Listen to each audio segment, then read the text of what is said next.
Mira, para ponerle la historia corta, hoy en día quien ponga en Twitter un hashtag que diga Díaz-Canel Cingado es un ciberterrorista. Vaya, esto es para hacerte la historia corta en una sola oración.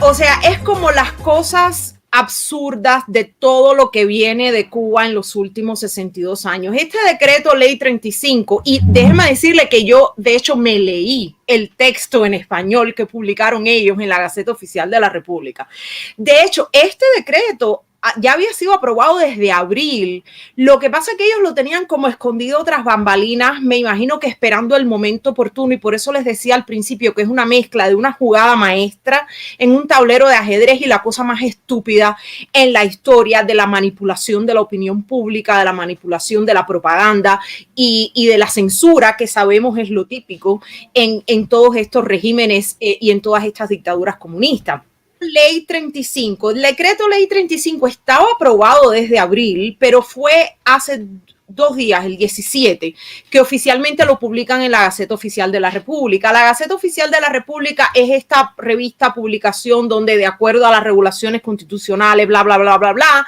hasta que las cosas no se publican ahí, no constituyen leyes que pueden ser de hecho, tú sabes, aplicadas o algo así, lo cual es lo más estúpido del mundo, porque todo el mundo sabe que el gobierno de Cuba censura la libertad de expresión, que censura todo tipo de medios de comunicación, que censura todo lo que no habla lo que es la agenda y los puntos que el gobierno siempre ha querido. Siempre ha sido así por 62 años. Entonces, básicamente, lo que han hecho ellos con estos decretos ley es que se han dado ellos mismos como que el marco jurídico o esa, como es la justificación judicial para algo que llevan años haciendo básicamente de manera ilegal y de manera extrajudicial. Entonces ellos ahora con toda esta pompa se han dado este marco jurídico para establecer esto, que es el decreto ley 35, viene siendo una especie de complemento de aplicación. Cuando uno estudia la ley de procedimiento penal, tú tienes el Código Penal, tú tienes la codificación de los delitos,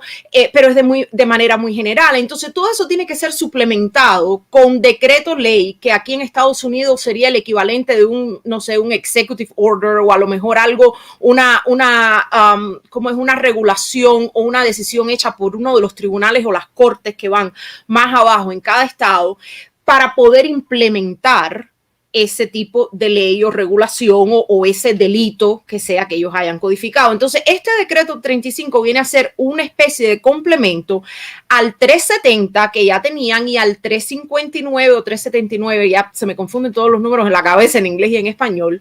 que son los que incitaron o los que provocaron todo el tema de las protestas y las huelgas de hambre de los artistas del movimiento San Isidro. ¿Por qué? Porque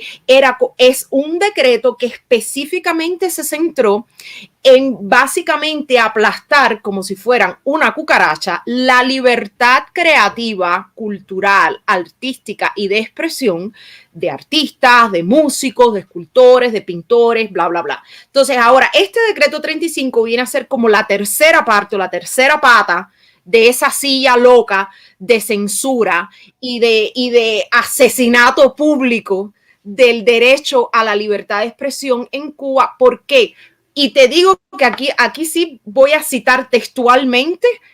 lo que leí en español en el texto del decreto que fue publicado en la Gaceta. O sea, básicamente ellos están diciendo que las redes sociales y la internet era el único aspecto o la